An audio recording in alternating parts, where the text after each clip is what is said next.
Po tem B-rollu sedeč, jaz skoraj ne morem verjeti, da smo mi v Sloveniji, ampak ja, tle v bližini Brezovce se nahaja od Planet Auta nov prodajno-tehnični salon in trenutno sedimo v Dongfeng boxu, se pravi en tak električen malček iz Kitajske.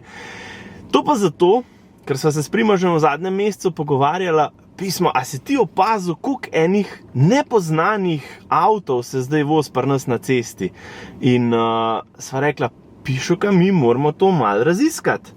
Zato sva stopila v kontakt s Planet Autom, to si moram zapomniti, ker je presledek vmes. Ja. In se dogovorili za testni termin, za tegale boxa, da vidimo, kaj je fora. Zakaj se toliko teh avtov že vozi po naših cestah, mi pa ne vemo nič o njih. Tako da jaz se že veselim. Zdaj bom najprej naredil par kilometrov, da se malo bolj spoznam, pa grem do Primoža in bova skupaj posnela test tegale Dongfeng boxa. Ne vidim se. Ja, čuden. Smo pripravljeni? Glemo. To skeca. Mi da so oba drugače ljubitelja kitajske hrane. Ja. Tako da mogoče bova zdaj ratala tudi ljubitelja kitajskih avtomobilov. Kaj praviš? Deva preveriti. Mene je že ključ navdušil, zato ker lejte, ključek dejansko je drugačen od vseh teh, ki jih imamo mi v Evropi, ki so prav dolgočasni. Jaz ne morem verjeti, da ne samo znotraj znamke, prav znotraj koncernov se pri nas ne znajo zmeniti, da bi dali mogoče kakšne drugačne ključe, razen kakšno znamko drugo. Da bi bilo malenkost bolj posebno. O, moj bog. Ampak, evo, tako kot sem rekel, iz Planet Auta sem pripeljal Dongfeng boxa. Jaz sem zmeraj mislil, da se reče Dongfeng. Tudi jaz. Tako, kot se napiše. Ja, kot se prebere. Pa sem na YouTubeu slišal, vsi govorijo Dongfeng, pa še v reklami sem to slišal, tako da dajmo reči, da je Dongfeng box, kaj je ena škateljca, dobesedno. In jaz mislim, da si ga moramo kar v detajle pogledati, ker že tako prvi vtisi, mislim, jaz sem navdušen. Že ko sem se usedel noter, sem bil tako, kaj je pa tu? Kar aerodinamično. Ja, zdaj je, pokaha pa odkleneš, pa pridejo ven kluke, pa gledala. A ni fancy? Ja, tako kot mora biti, kot bi jaz pričakoval. Evo, tam spredi, kot vidite, je tudi ChargePort. Meni je ful fajn, da ga ima tam spredaj, zato ker lahko lepo naravnost zapelješ noter do polnilnice, pa ne rabiš noter rikvercati, pa tako, no, tako da, ja, sej, mislim, v bistvu bi bilo mogoče tudi boljše, da bi na svetu obstajal nek standard, kam se to da, ampak ne obstaja niti standard, kam se da polnilnico, tudi na javnih mestih. Lahko je ob strani, lahko je zadaj, lahko je spredi, lahko moraš na pločnik zapeljati, če hočeš sploh filati včasih. Ni še dorečeno vse, ne? Ne, ampak ne bomo zdaj o tem. V glavnem, tale malček, ker v resnici sploh ni tak malček, je dolg malenkost čez 4 metre in je pa njegova medosna razdalja 2,66 m, kar pa pomeni, da je na račun tega kabina dosti bolj prostorna, kot bi si mislil. Pa, če gremo še lih malo začetka, oziroma še malo bolj v detajle, oziroma specifikacije, ne? Ta avto je sem električen, prije z eno baterijo, en pogon je možen, ena oprema. Česa več? Ja, barve. Imaš pa 4 različne barve, če zbereš recimo vijolično, lahko zbereš tudi vijolično notranjost. Ta je tak fun fact. To pa nisem vedel. Drugače imaš pa v bistvu zbiraš med temno ali pa svetlo. Ja, temno ali pa svetlo notranjostjo. Tale je svetla, ampak bo pokazala. Prej boš pa ti malo pokazal zunanjost. Če ga boste srečali kje na ulici oziroma na cest, si ga boste sicer zapolnili po tem posebnem LED podpisu, ima tudi polne avtomatske LED žaromete, pol ima ena izmed 4 kamer, se pravi, ki pomagajo pri v bistvu 360-stopinskem pogledu avtomobila, ki je zelo fajn za parkiranje, za kakšno manevriranje. Spodaj se nahaja taka manjša reža za zajem zraka, ki pomaga pri hlajenju elektromotorja. Pa imamo tukaj še take bele detajle, ki ga lih malo popestrijo, pa če pogledamo še celoto avto, je res en tak poseben jajček. Zdaj, iz stranskega profila pa ta avto v bistvu kar malo laže o svoji velikosti, zato ker od tukaj meni deluje kar malo večji, kot je v resnici. Ful mi je tudi všeč ta koncept lebdeče strehe, kar pomeni, da so v bistvu od A stebrička pa tukaj do zadnjega dela praktično vsi deli v črni barvi, pa tudi tale detajl tukaj z napisom v bistvu poskrbi, da je streha v celoti ločena od spodnjega dela karoserije. Tukaj imamo potem tudi oboja vrata brez okvirjev, se pravi, samo šipa direktno in pa seveda tele kljuke, ki sva jih že prej pokazala, ki se lepo ob tem, ko vi spelete, pospravijo noter in so čisto poravnani s karoserijo. Tukaj spodaj imamo potem tudi en tak lušten detalj, se pravi črno plastiko pa belo letvico, ki se nadaljuje od sprednjega dela, pa seveda tudi lita platišča, 17-palčna, ki so tudi tako malo bolj aerodinamične oblike. Če se postavim tukaj na zadnji del, avto spet zgleda tako ena mehna suši rolca, čeprav mu pravijo box.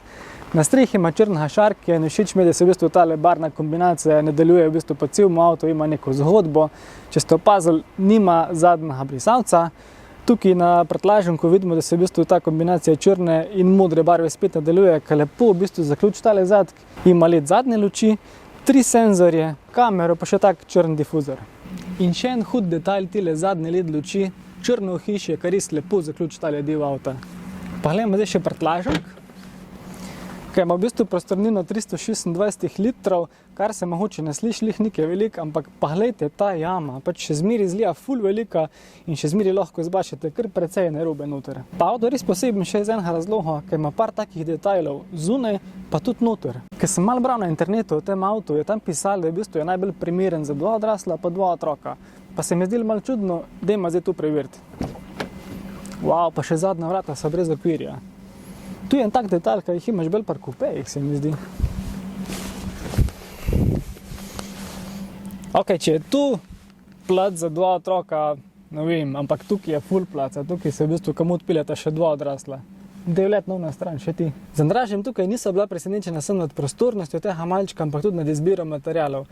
V takem rangu avta pa navad pričakujemo vsem kakšno trdo plastiko, tukaj so uporabili imitacijo usnja in tu prešidha. Sedeži so usnjeni in imajo tudi 2 izofix preključka, pa še ena stvar, ki ga naredi res posebnega, ima tudi ambientalno osvetlitev v zadnjih kljukah.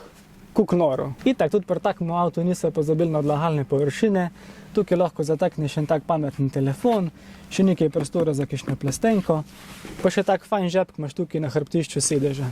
Zdaj pa je čas, da si pogledamo še spreden del kabine tega avta, ki bo seveda glede na velikost tudi najbolj v uporabi in je res prostoren. Napram zadnjemu delu, pa tudi že tam ni slabo, je tle še toliko boljš. Po celem avtu prevladujeta kombinacija črne in bele. Ogromno je tega umetnega usnja, ki je tudi po večini povsod prešito. Imamo tudi ene par takih paščkov kot dodatke, pa kromirani dodatki. Tudi tele zračniki imajo zelo lep finiš. Jaz moram reči, da sem bil že v štartu ful presenečen, da je tukaj ogromno enih detajlov, ki jih pri razredu tazga avta sploh nismo navajeni. Tudi oblikovno je meni izredno prijetno. Tukaj po sredini gre po celotni širini armaturne plošče en zračnik, ki v bistvu skriva noter pol 2 manjša zračnika, pa še 2 tukaj. Potem pa tudi ena linija od začetka vrat čez celotno armaturno ploščo na drugo stran, ki malo spominja tudi na spreden del LED podpisa. Tukaj na sredini imamo en ogromen greben z naslonom za roke, tukaj noter je tudi zelo globok predal. Tukaj imamo brezžično polnjenje za telefon, ki je tudi hlajeno, se pravi spodaj piha hladen zrak, zato da se vaš telefon vmes hladi in se ne pregreva, ker dostikrat je problem sploh v poletnih mesecih, da se med indukcijskim polnjenjem telefon tudi pregreje in se pol neha polniti in se mi zdi, da ni nekega smisla tukaj. Tukaj imamo tudi en prostor za tale ključ in pa seveda tudi tukaj spodaj, glede na to, da pač ta avto nima menjalnika, je ogromno enih odlagalnih površin, od cup holderjev do raznih površin, kamor pač lahko odlagate stvari. Tukaj imamo potem tudi dejanski predal, ki sploh ni toliko majhen, dejansko je ful prostoren in v bistvu spominja na nek tak predalnik za make-up, tako da kakšne punce boste zelo hvaležne za to. Ena stvar, ki mi je bila tudi ful zanimiva, sta pa sprednja sedeža. V osnovi sta iz umetnega usnja, po sredini tudi perforirana, ampak sovoznikov je v bistvu v celoti ročno nastavljiv, voznikov je pa elektronsko nastavljiv z memory paketom, ogrevan in še hlajen. Še ena ful ekstra fora je pa ta, da če odstraniš vzglavnik obema sedežema, se lahko čisto poravnata, tako da se lahko praktično noter tudi uležeš, s kakšnim polštrom pa vse skupaj še zravnaš in tudi prespiš. Zdaj si bomo pa še malo pobliže pogledali tudi samo voznikovo okolje, se pravi volan je tak malo bolj škatlaste oblike, kar v bistvu kar paše k imenu.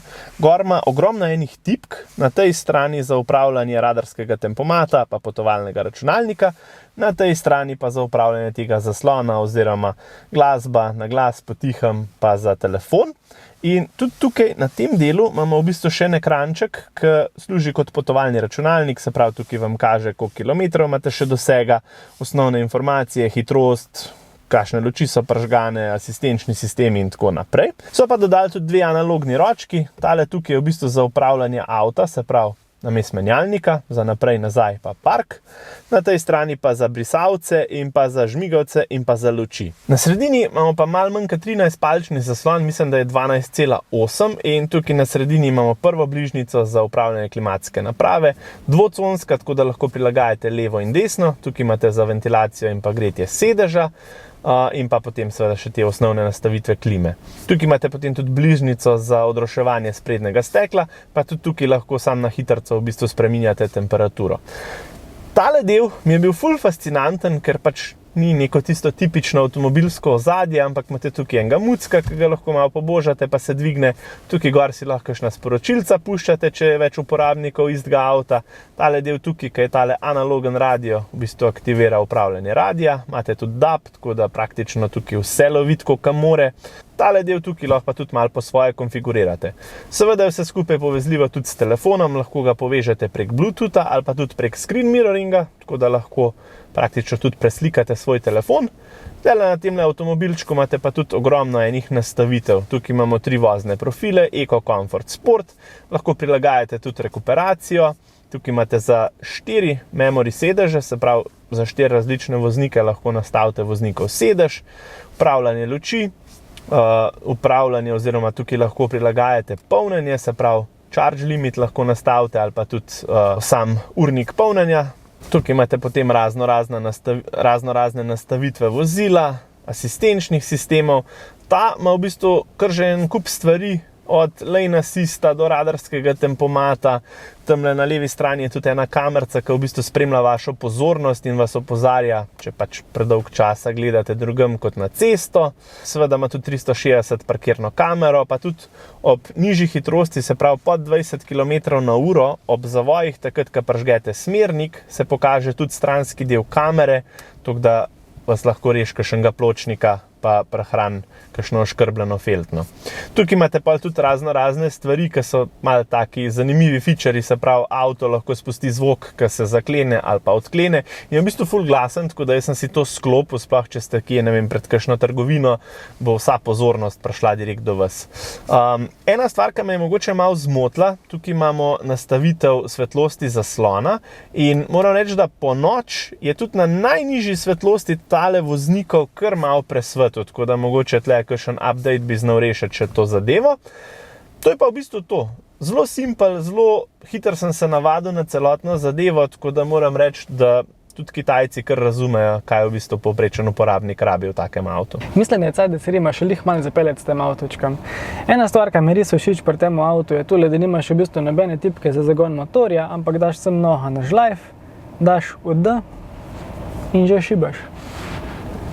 No, naprej pa gledaš, če rilih kakšen avto slučajno.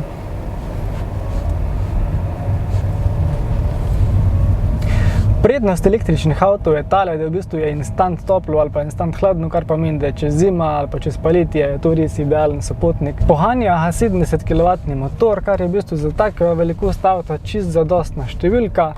Tudi moč je čist super, se mi zdi, da je povprečni uporabnik dvomim, da bi še kaj več pogrišal za to oziroma za ta namen, ker je ta avto namenjen. Kapaciteta baterije znaša 42,3 kWh.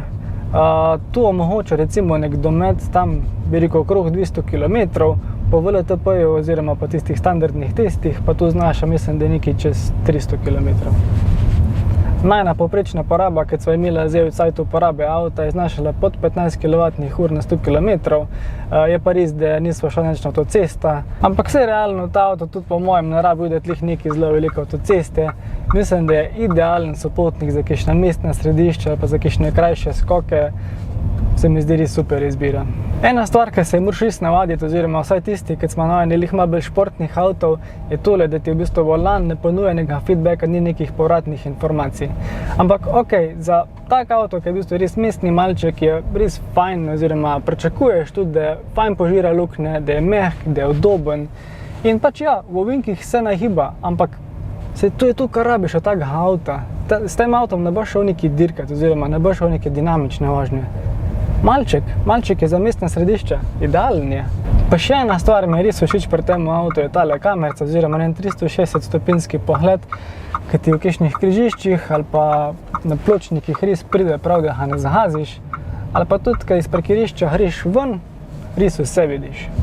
Jaz moram reči, da se kar strinjam s tabo, ker pač za vsak avto je treba imeti realna pričakovanja in ga v bistvu ocenjevati po tem namenu, ki ga ima, oziroma po namenu, za katerega je bil narejen. In ja, od tazga mestnega malčka jaz tudi ne pričakujem, da bo zdaj pa najbolj odziven, pa da boš dobil ves feedback tega sveta na volan, pa narit, pa tako. Tudi sedeži so zelo udobni, niso zdaj z nekim hudim, z neko hudo oporo ob strani, ampak pač, če se peleš dol v Idrijo, te bo lepo malo levo-desno vozila, ampak zato imaš tudi tale greben tukaj, da se lahko primeš in tako, Ampak, ja, overall pa ta kabina je res pač taka pomirjujoča. Ta avto te niti ne silo to, da bi ti neki gas ful pritiskal, tako da, ne vem, pač povej, kako se počutiš, kaj tako? Lih tebe sem te to vprašati, jaz nisem pričakoval, da bo en Kitajc tukaj navdušil, oziroma da ham tak sprejel. Ja, mogoče sploh zato, ker pač sva oba šla v to čist brez pričakovanj.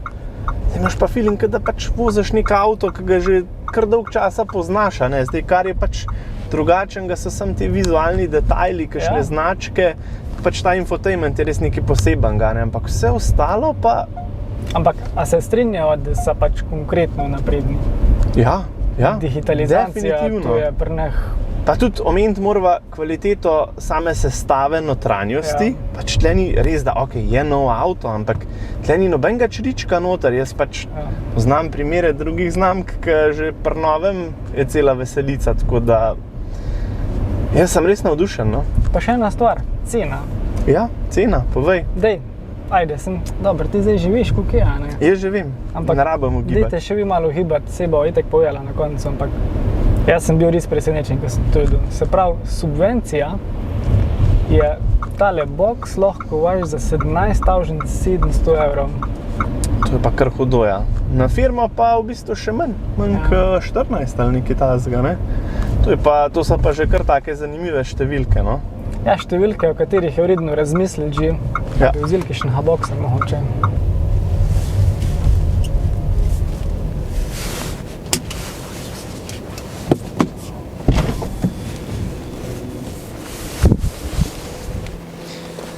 Pa če imam jaz prave podatke, mislim, da se na enosmerni tok v 30 minutah napolni do 80%.